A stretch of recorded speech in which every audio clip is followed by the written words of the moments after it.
सब जगह दिखाया और हमारा फोकस इंडियन लोगों को दिखाना नहीं था। बात बताना चाहता हूं, वॉशिंगटन डीसी में इस फिल्म को देखने के बाद कैपिटल हिल, जिसको विश्व की सीट ऑफ डेमोक्रेसी बोलते हैं, टेंपल ऑफ डेमोक्रेसी बोलते हैं, और माना जाता है विश्व की सबसे स्ट्रांग डेमोक्रेटिक संस्था है, जो अमेरिका का पार्लियामेंट है। जो नहीं जानते उनके नॉलेज के लिए, उसको कैपिटल हिल बोलते हैं, जहां वहां सारे उनके सेनेटर्स और कांग्रेसमैन बैठते हैं। वहां पे इस फिल्म के लिए एक कांग्रेशनल रिसेप्शन रखा गया। उसमें वो भी कांग्रेसमैन जो कि Kashmir anti India Kashmir campaign में सॉफ्ट इनडायरेक्टली या डायरेक्टली इन्वॉल्व थे, उनको भी आके अपनी स्पीच में कैपिटल हिल की छत के नीचे कहना पड़ा कि this was not an exodus, this was a genocide. ये एक इतनी बड़ी डिप्लोमेटिक जीत है जिसकी कल्पना आज करना मुश्किल है, पर आपको कुछ सालों में पता चलेगा।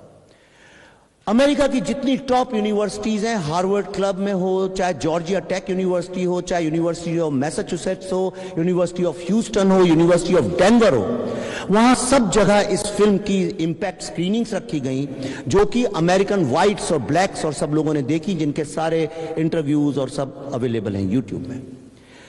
पर उससे भी ज्यादा ऐतिहासिक चीज मैं आपको बताता हूं। एग्जैक्टली उस जगह जहां पे फ्री कश्मीर कैंपेन पाकिस्तान की लॉबिंग से और भारत के ही कई लोगों के सहयोग से लगाई गई थी, इस फिल्म को देखने के बाद अमेरिका में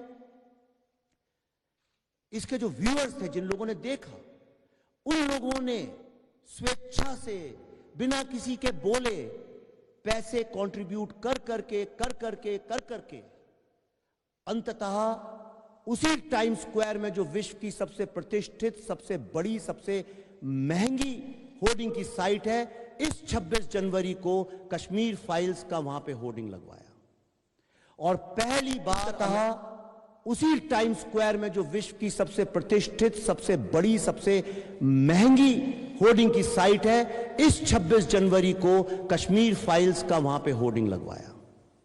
और पहली बार अमेरिका के इतिहास में, इसको मैं अंडरलाइन कर रहा हूं, पहली बार अमेरिका के इतिहास में कश्मीर का पूरा मैप न्यूयॉर्क सिटी के टाइम स्क्वायर पे दिखाया गया। जो लोग नहीं जानते इनकी नॉलेज के लिए, अमेरिका में आज तक कभी कश्मीर का पूरा मैप नहीं दिखाया गया है। जो हिंदुस्तानी है, उनके बच्चों तक ने अमेरिका का कश्मीर का पूरा मैप नहीं देखा है। एक फिल्म की इतनी ताकत है। और अब इसके बाद जिसलिए यह प्रेस कॉन्फ्रेंस बुलाई गई है, मैं उसके बारे में आपको बताऊंगा। भारत के अगेंस्ट एक बहुत स्ट्रांग लॉबी काम करती रही है वेस्ट में।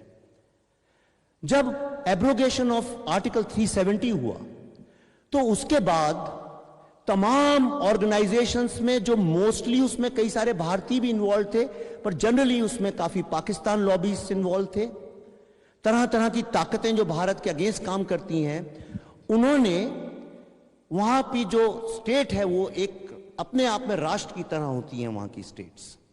वहां की जो पार्लियामेंट, संविधान सभा समझ लीजिए, तो जो हाउस ऑफ रिप्रेजेंटेटिव्स हैं, वहां जाके कैंपेनिंग कर करके वो लोग वहां से इंडिया के अगेंस्ट रेजोल्यूशंस पास करवाए हैं। सिएटल स्टेट में हुआ, कई तमाम स्टेट में हुई है। डॉक्टर कॉल उस पर रोशनी डालेंगे कि इंडिया एक फैशिस्ट गवर्नमेंट है, कश्मीर को जबरदस्ती उसका आधिपत्य रखा है, कश्मीर जो है वो भारत का हिस्सा नहीं है, किस तरह कश्मीर में 4G नहीं है, इंटरनेट नहीं है। और हम लोग भी उसी आर्ग्यूमेंट में फंस गए। हम भी वो झूठे आर्टिकल जो वॉशिंगटन पोस्ट, न्यूयॉर्क टाइम्स में हमारे ही लोग लिखते थे, उनमें फंस गए। किसी एक आदमी ने मेन स्ट्रीम में एक सवाल नहीं पूछा, हां भाई 4G और इंटरनेट की बात तो जरूर करेंगे, पहले यह बताइए कि जो कश्मीरी हिंदू जिनकी वो जमीन है, वो वहां क्यों नहीं है। और अमेरिकन हाउस ऑफ रिप्रेजेंटेटिव्स में भी ये बात नहीं पूछी गई। ये फिल्म रोड आइलैंड्स एक अमेरिका का सबसे ज्यादा डेमोक्रेटिक, लिबरल और प्रोग्रेसिव स्टेट है। अमेरिका का जो भी डेमोक्रेट प्रेसिडेंट के लिए खड़े होते हैं, मुझे जो बताया गया वहां पे, उनकी जो पहली स्पीच होती है वो रोड आइलैंड से ही शुरू होती है। कैनेडी की भी कैंपेन वहीं से शुरू हुई थी। वो एक बहुत डेमोक्रेट सी गवर्नमेंट है। इंडिया में एक ऐसी मिथ बन गई है कि शायद डेमोक्रेट्स हमें पसंद नहीं करते हैं, लेकिन 2014 के बाद जो एक नए भारत का निर्माण हुआ और खास तौर पे एब्रोगेशन ऑफ 370 के बाद जो ग्लोबल लेवल पे भारत का एक नेतृत्व हुआ है, वो छवि हम तक उसी तरह से नहीं आ पाती है जिस तरह से 32 साल से कश्मीर का सच हमारे पास नहीं आया। तो अब मैं आपको doctor Surendra Kaul, Rhode Island की जो हाउस ऑफ रिप्रेजेंटेटिव है, यानी वहां की जो विधानसभा है, और अमेरिका का स्ट्रक्चर इंडिया जैसा नहीं है, वहां पे जो स्टेट है अपने आप में is a country with a constitution. किसी ने लॉबिंग नहीं की, किसी ने कैंपेन नहीं की, मैं जानता भी नहीं हूं वो कौन लोग हैं जिन्होंने ये किया है।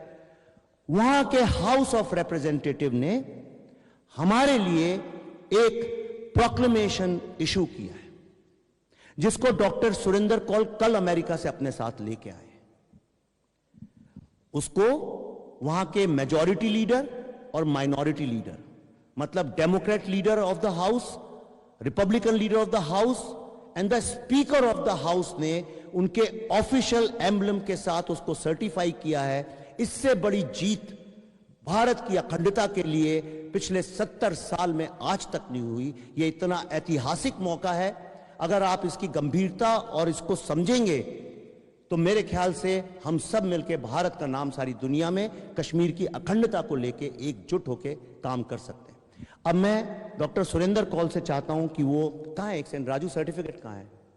Where is that certificate? Where is Raju? वो एक नहीं, वो ब्लू वाला कहां है? एक सेकंड जरा रुकिए, वो राजू बुलाइए जरा उनको। सॉरी, एक सेकंड। आप क्या, आपके पास यहां ये स्पीकर ऑफ द हाउस ने ये भेजा है, जिसको सुरेंद्र जी पढ़ के सुनाएंगे, और मैं चाहता हूं कि इसको पीछे भी अगर आप डिस्प्ले करते हैं, आप खड़े होकर कर सकते हैं। नमस्कार मैडम प्लीज फोन बंद कर दीजिए। इससे पहले मैं एक सेकंड, हाँ फोन साइलेंट कर दीजिए जी। इससे पहले मैं ये आपको पढ़ के सुनाऊं। आप सबों ने ये 20 मिनट का डॉक्यूमेंट्री देखा। ये तो बहुत ही छोटा हिस्सा था ये पूरे कैंपेन में। पिछले 32 साल से पूरा हमारा समाज।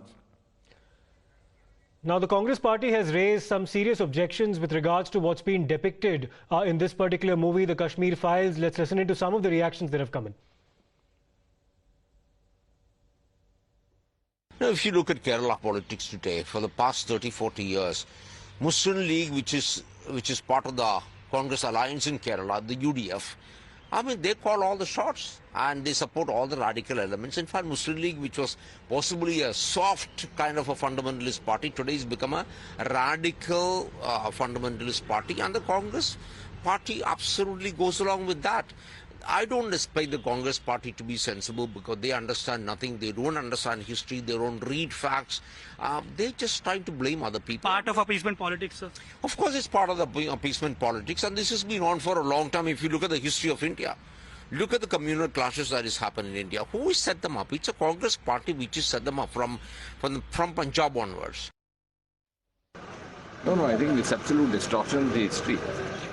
And it hardly needs to even contradict it, because the entire world knows the entire sequence of events. We've been witness to this in 1989 and 90. And 1990, how Kashmiri Pandits were suddenly forced out and asked to leave their home and earth. So I think it hardly needs to be reiterated, because the sequence of events is very well recorded and it is still very fresh in the memory of this generation.